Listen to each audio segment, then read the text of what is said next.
मेरी माँ बचपन में मर गई थी। मैं कमसिन थी कि अब्बा ने दूसरी शादी कर ली। सौतेली माँ के बारे में जो सुना था, उससे भी बढ़कर जालिम निकली। स्कूल छुड़वा दिया क्योंकि वो खुद आराम पसंद थी। भाई छोटा था, इसको भी बाप के साथ जमीनों पर भेज देती। मेरे लिए जब भी कोई रिश्ता आता और इनको हमारे हालात का इल्म होता, तो कहते कि दो कपड़ों में कौन लड़की ब्याह कर ले जाता है, हमें ये रिश्ता मंजूर नहीं। रिश्ता खराब करने में मेरी सौतेली माँ का भी कुछ न कुछ हाथ जरूर होता था। वो रिश्ता लाने वालों के सामने मेरे बारे में अजीबोगरीब बातें करने बैठ जाती थी। दरअसल वो नहीं चाहती थी कि मेरा रिश्ता ददेहाल में हो या मेरी सगी माँ के रिश्तेदार मुझको ब्याह कर ले जाएं। इनकी इस चाल से अब्बा और भाई दोनों बहुत परेशान रहने लगे। गांव में हर साल मेला लगता था। उस रोज भाई मेले में गया हुआ था कि वहां इसका टकराव मेरे साबका मंगेतर साजिद से हो गया। साजिद के साथ इसके कुछ दोस्त भी थे। उन्होंने भाई को देखकर कहा, देखो साजिद, वो तुम्हारा साला जा रहा है। इस पर मेरे भाई को तैश आ गया। उसने साजिद को गिरबान से पकड़ लिया और कहा, जब तुमने खुद रिश्ते से इनकार किया, तुम लोगों ने खुद मंगनी तोड़कर रिश्ता खत्म किया, तब तुम्हारे दोस्तों को क्या हक पहुंचता है कि वो मुझको तुम्हारा साला कहे। ये लफ्ज अब मेरे लिए गाली है। तुमने सिर्फ इस वजह से मेरी बहन से शादी से इनकार किया कि जहेज छोड़ ले गए थे। तुम किस कदर लालची हो। इस पर साजिद बोला, तुम लोग जहेज से बचना चाहते थे, इसी वजह से बहाना किया था कि जहेज छोड़ ले गए हैं। हम खूब समझते हैं तुम झूठी इज्जत बनाए रखने को ऐसी बातें फैलाते हो। तुम्हारी बहन में कोई कमी है, तभी तो अब तक उसका रिश्ता नहीं हुआ। ये सुनते ही सलीम गुस्से में भड़क उठा। उसने साजिद को बुरा भला कहना शुरू कर दिया। लोग तमाशा देख रहे थे। दोनों गुत्थम गुत्था हो गए। एक बार साजिद का दांव चल गया। उसने ईंट उठाकर मेरे भाई के सर पर दे मारी, जिससे सलीम जख्मी हो गया। लोग उसको उठाकर हॉस्पिटल ले गए। अपने भाई को जख्मी हालत में देखकर मेरी चीखें निकल गई और मैं रोने लगी। उसका सर खून से भरा हुआ था, पर हम पट्टी करवाकर भाई को घर ले आए। कुछ दिन वो चारपाई पर पड़ा रहा और रफ्ता रफ्ता ठीक हुआ। इस वाकये के बाद सलीम का दिल साजिद के लिए गुस्से से भरा रहता था। वो इस वजह से भी परेशान रहता था कि चोर मेरा जहेज चुरा कर ले गए थे, जिसके सबब मंगनी टूटी और मेरे हाथ पीले ना हो सके। भाई और अब्बू ने मेहनत मशक्कत करके बड़ी दिक्कतों से ये जहेज बनाया था। जाने वो कौन घर का भेदी था जिसने लंगा ढाई और इसकी मुखबिरी पर कोई चोर बनकर आया और हमारी खुशियां लूट कर ले गया।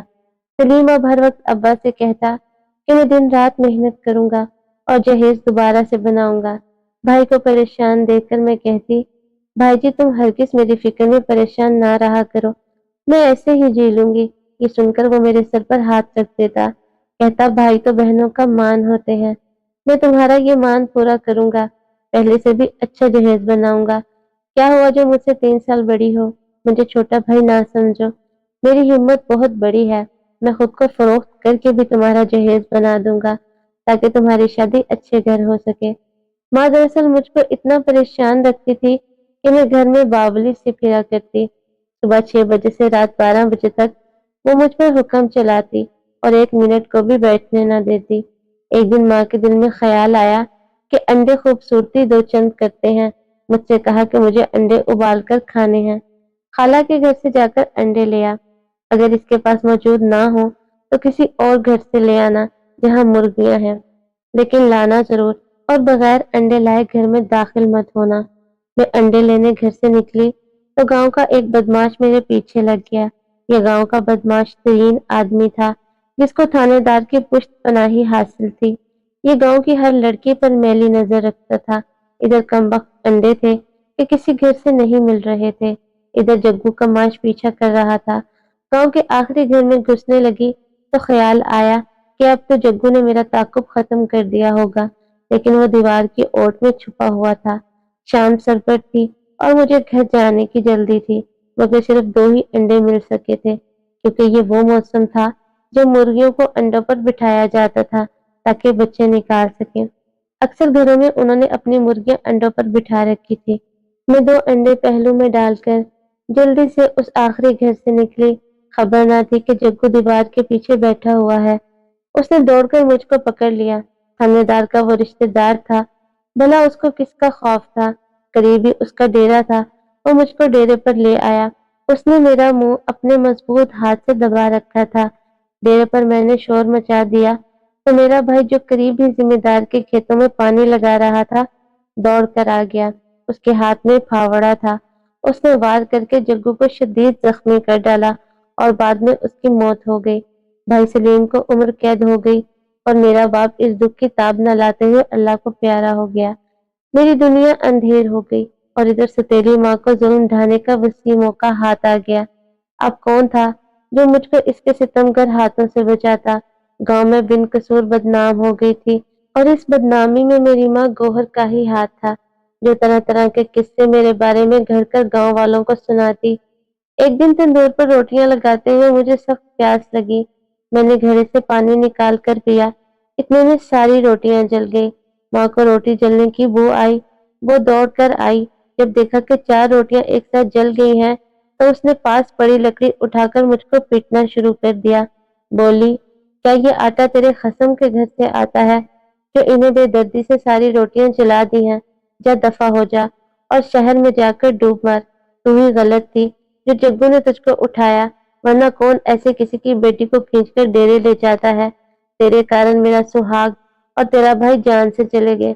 अब निकल मेरे घर से और लौटकर हरगिज इधर मत आना। जब मैं घर से निकली, कड़कड़ाती धूप का वक्त और लू का आलम था। जानवर भी जुबानें निकाले गर्मी से पनाह मांगते थे। मैंने दरवाजे की चौखट को पकड़ लिया। माँ ने करीब आकर मुझको बाहर गली में धक्का दिया और दरवाजा अंदर से बंद कर लिया। थोड़ी देर तो मैं दरवाजे पर खड़ी सोचती रही कि कहाँ जाऊं। कई बार दरवाजा धक्के दे देकर हिलाया, मगर अम्मा गौहर का गुस्सा अरूज पर था। वो ठंडा हुआ और उठकर दरवाजा खोला। तभी उस दिन मेरे दिल का दरवाजा भी हमेशा के लिए बंद हो गया और मैंने बाबुल के घर की तरफ से पीठ कर ली, क्योंकि इस चार दीवारी के अंदर सौतेली माँ एक जख्मी नागिन की तरह फुनकार रही थी और मुझसे प्यार करने वाले इस पनाहगाह से दूर जा चुके थे। मैं थके थके कदमों से आड़ी तिरछी और लंबी पगडंडी पर चलने लगी। पसीने में नहा जाने की वजह से धूप का एहसास कम हो गया था। कुछ हवा लगी तो गर्मी में राहत मिलने लगी। दरख्तों के साथ साथ चलती ऐसी जगह आ गई जहां सामने नहर बह रही थी। मैंने सोचा कि जीने का मुझे कोई हक नहीं, मुझे डूब मरना चाहिए। मैं मनहूस हूँ। वाकई मेरी वजह से बाप और भाई गए और मैं दरबदर हुई। गांव में किसी रिश्तेदार का दर खटखटाती, जबकि मशहूर हो गया था कि इसको जुगनू उठा ले गया था अपने डेरे पर। न जाने इसके साथ क्या हुआ कि इस कारण सलीम ने उम्र कैद पाई। इस सबब किसी ने अपना दर मुझ पर ना खोलना था। जानती थी सब रिश्तेदारों को, तो मैंने ये सब सोचकर नहर में छलांग लगा दी। गांव के महकमा जंगलात के ऑफिसर का बेटा, जो इम्तिहान की तैयारी कर रहा था, इन दिनों शहर से गांव आया हुआ था। इसकी रिहाइश के शहर के करीब थी। उसका नाम हसन था और शहर किनारे आ निकला। उसका मशगला था। आज भी दोपहर इसे जाने क्या सूझी जो घर से निकलकर शहर की तरफ आया। ये सैर का वक्त ना था। शायद कुदरत ने मुझको बचाना था, जो भरी दोपहर में शहर की तरफ जाने का ख्याल इसके दिल में डाल दिया। गर्मी की दोपहर में हर सू लू का आलम होता है। उसने देखा कि एक लड़की ने नहर में छलांग लगा दी है।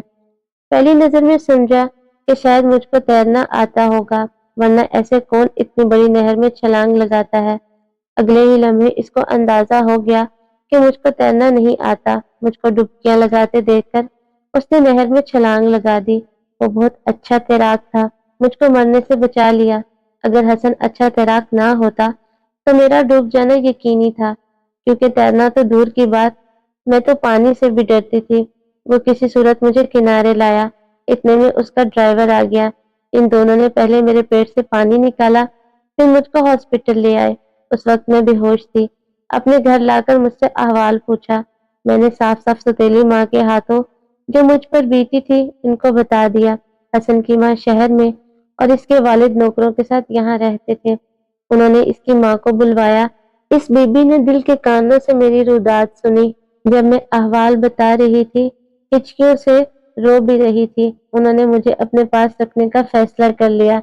इस वाकये की गूंज गांव में भी सुनाई दी कि मेरा कोई वारिस बनने को तैयार ना हुआ।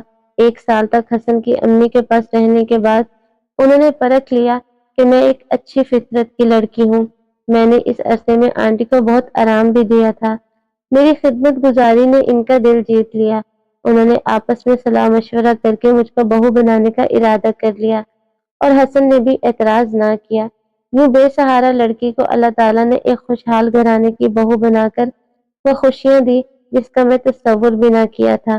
میرے نصیب میں ایک بڑے گھر کی بہو بننا اور راج کرنا لکھا تھا۔ سچ ہے، جب ظلم حد سے بڑھ جائے تو سکون کی صبح بھی ضرور طلوع ہوتی ہے۔ میری خوش قسمتی کا سورج میرے نصیب کے اندھیرے سے ہی نکلا اور دیکھتے دیکھتے میری زندگی منور ہو گئی۔ میرے تو نصیب اچھے تھے جو حسن میری زندگی میں فرشتہ بن کر آ گیا، ورنہ تو ساری زندگی پچھتاتی گزرتی اور میں حرام موت بھی مرتی۔